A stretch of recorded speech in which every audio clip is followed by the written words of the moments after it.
Saudara-saudara yang diberkati oleh Tuhan kita Yesus Kristus, kata Tuhan Yesus, berbahagialah kita yang membaca firman Tuhan, yang mendengarkan dengan seksama, mengerti firman Tuhan itu, lalu melakukannya dalam hidup kita dari hari lepas hari.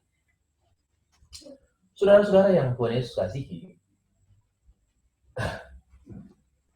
bagian firman Tuhan yang baru saja kita baca barusan, itu bercerita tentang 12 pengintai dari suku Israel. Kita memberikan kesaksian, mereka ini adalah orang-orang hebat. Di dalam ayat pertama yang kita baca, mereka adalah orang-orang yang merupakan pemimpin-pemimpin. Artinya, mereka punya kredibilitas, mereka punya kemampuan itu sudah teruji. Okay?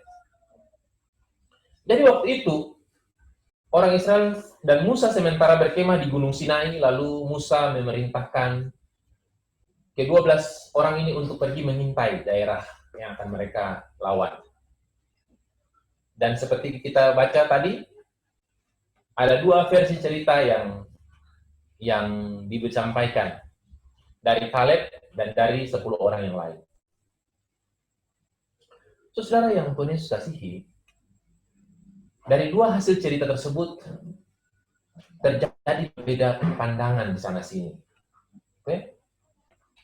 Orang Israel atau umat pilihan Allah itu diberikan sebuah hak istimewa, yaitu mereka diberikan janji untuk mengalami kemenangan dalam segala hal. Orang Israel atau umat Allah, kalau kita jadi orang percaya, umat pilihan Allah, kita dikasih janji oleh Tuhan untuk mengalami kemenangan dalam segala hal. Tetapi berdasarkan ayat yang kita baca, dan juga berdasarkan pengalaman demi pengalaman, gitu ya, dalam kenyataan sehari-hari, banyak dari kita, bahkan saya beberapa kali, bahkan beberapa teman, itu mengalami yang namanya kegagalan dalam pertempuran memperoleh kemenangan tersebut. Ada beberapa rahasia-rahasia kemenangan yang diberikan, dikasih contoh oleh Alkitab, di dalam bagian yang baru saja kita baca. Ada beberapa rahasia, tapi kita tidak akan membicarakan semuanya. Dalam pembukaan ini saya, dalam perenungan pembukaan retreat kelompok kecil 2020 yang online ini, saya mengajak kita semua merenungkan ada satu rahasia yang dimiliki oleh Yosua dan Kaleb, sehingga mereka itu berani berbeda. Seperti tema kita, berani berbeda. Berani menjadi beda dari antara orang-orang lain, berani menjadi beda dengan orang-orang lain. Mari kita lihat apa yang menyebabkan sehingga Yosua dan Kaleb itu berbeda dengan orang lain. Ketika saya mencari-cari, teman-teman, mencari, membaca, merenungkan ulang, saya menemukan satu ayat yang sangat bagus sekali, yang sangat baik sekali.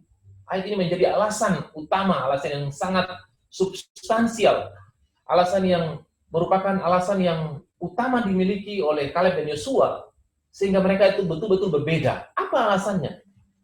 Mari kita baca dari setelah pasal 13 itu pasal 14. Pasal 14, Bilangan pasal 14, ayatnya yang ke-24. Mengapa sampai Kaleb dan Yosua itu memiliki pandangan yang berbeda? Kita akan lihat di pasal 14 ayat 24. Saya akan baca kepada kita semua. Kalau pasal 14 itu dikasih judul itu pemberontakan, terjadi masalah karena terjadi perbedaan pendapat, lalu Tuhan turun tangan, akhirnya Tuhan menghukum. Kalau di ayat 24 dikatakan, kalau dari ayat 20, teman-teman, berfirmanlah Tuhan. Berarti ayat 24 ini juga Tuhan masih berbicara. Kita baca ayat 24. Tetapi hambaku Kaleb, karena lain, saya ulangi, tetapi hambaku Kaleb, karena lain jiwa yang ada padanya, dan ia mengikut aku dengan sepenuhnya, akan kubawa masuk ke negeri yang telah dimasukinya itu, dan keturunannya akan memilikinya. Kita ulangi. Bilangan 14 ayat 24. Tetapi hambaku Kaleb, karena lain jiwa yang ada padanya, dan ia mengikut aku dengan sepenuhnya, akan kubawa masuk ke negeri yang telah kumasuki itu, dan keturunannya akan memilikinya. Saudara yang Tuhan Yesus kasih, mengapa Kaleb berbeda? Kitab suci memberikan kesaksian mengapa Kaleb berbeda. Kaleb dan Yosua berbeda dari 10 pengintai yang lain.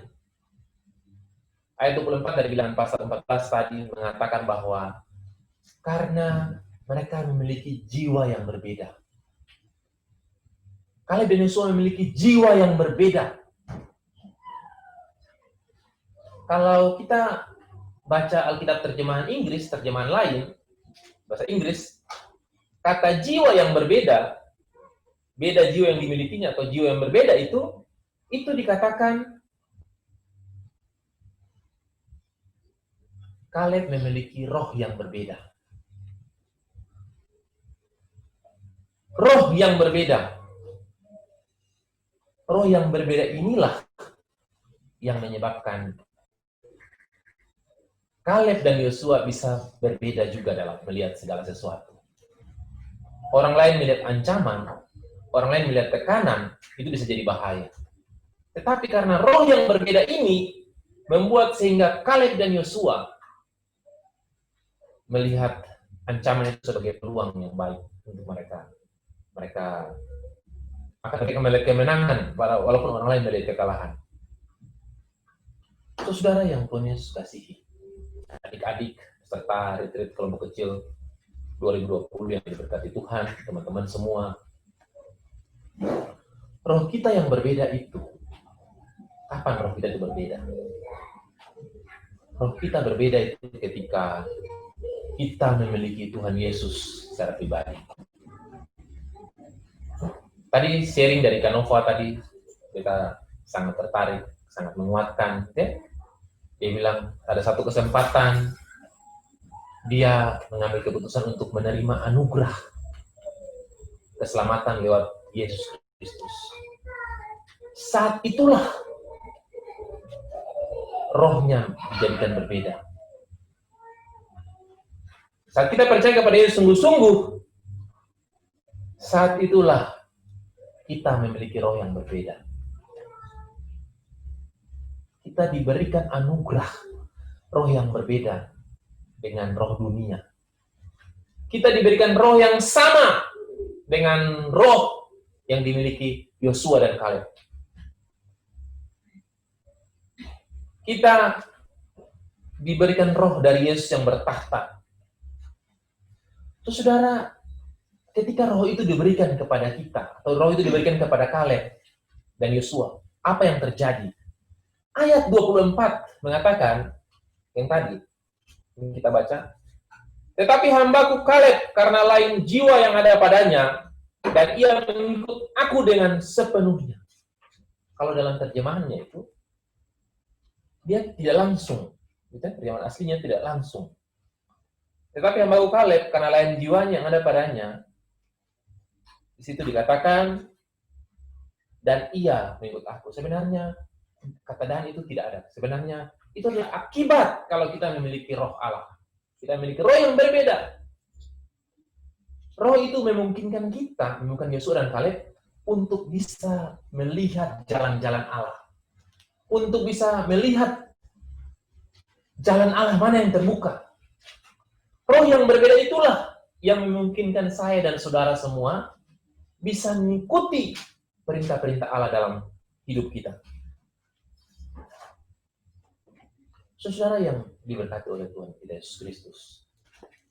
Kalau kita percaya kepada Allah, ya, kalau kita percaya kepada Allah dalam Yesus Kristus, seharusnya hati kita itu berbeda, jiwa kita berbeda. Tetapi dalam evaluasi, dalam kenyataan-kenyataan, dalam cerita-cerita, dalam evaluasi pelayanan yang kami lakukan, makin hari terjadi kemunduran demi kemunduran. Roh yang seharusnya mengikuti perintah Allah menjadi roh yang menentang Allah. Roh yang harusnya memilih taat kepada pimpinan Allah menjadi roh yang tidak taat. Sehingga terjadi kemunduran-kemunduran. Di dalam retreat kelompok kecil yang kita lakukan beberapa hari ke depan ini, saya berharap, mari kita semua ambil waktu. Kita ambil waktu untuk melihat sudah sejauh mana hidup kita. Apakah roh yang ada dalam diri kita itu kita turuti, sehingga roh kita menuruti roh yang ada dalam diri kita? Ataukah roh kita banyak mengikuti keinginan daging kita, mengikuti keinginan mata kita, mengikuti keinginan duniawi?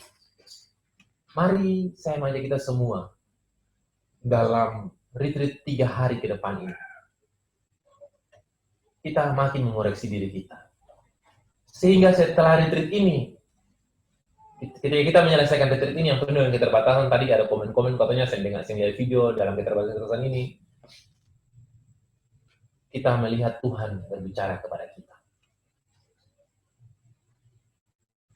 Roh Kudus yang diberikan kepada kita, yang mungkin sudah lemah itu, dikuatkan lagi, dikobarkan lagi. Sehingga apa?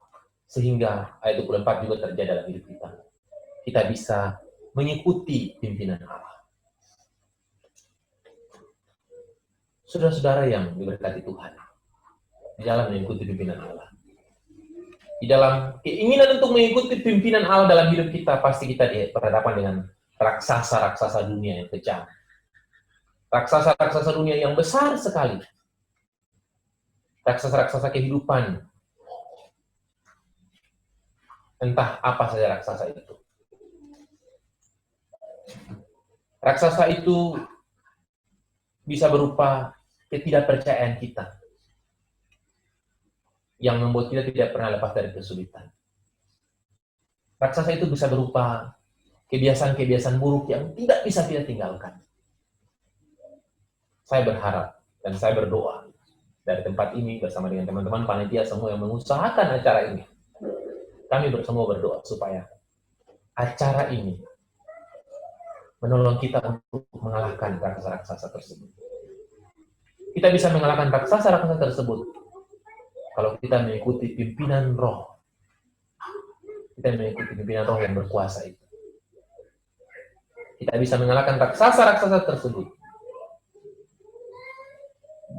kalau kita bisa menjadi berbeda dengan roh dunia ini. Pertanyaan terakhir, mungkinkah kita bisa berbeda seperti Yosua dan Kaleb? Jawabannya sangat mungkin. Karena kita sudah dianugerahkan roh Kristus yang berkata dalam hidup kita. Milikilah roh yang berbeda tersebut. Jadikan momen 3 hari ini sebagai pesta rohani, di mana Allah mengingatkan kembali kepada kita untuk miliki roh tersebut. Milikilah roh yang beda supaya kita bisa berani berbeda dengan dunia ini. Kita tidak akan mungkin bisa berbeda dengan dunia ini. Kita tidak akan mungkin bisa jadi garam dan terang untuk menggarami dan menerangi dunia ini, kalau roh kita masih sama dengan roh dunia ini. Kita mungkin bisa berbeda kalau kita mengikuti pimpinan roh. Jadikanlah retreat ini bagi semua semangat menikmati retreat yang kita akan jalani 3 hari ke depan. Kiranya Tuhan menolong kita semua mempersiapkan diri seperti Kaleb dan Yosua. Kita akan masuk dalam medan peperangan yang benar. Setelah retreat ini, kita akan diperhadapkan dengan raksasa-raksasa yang lain. Dan kalau kita memiliki roh tersebut, roh Kristus dalam diri kita, kita akan mungkin bisa mengalahkan raksasa-raksasa dunia ini.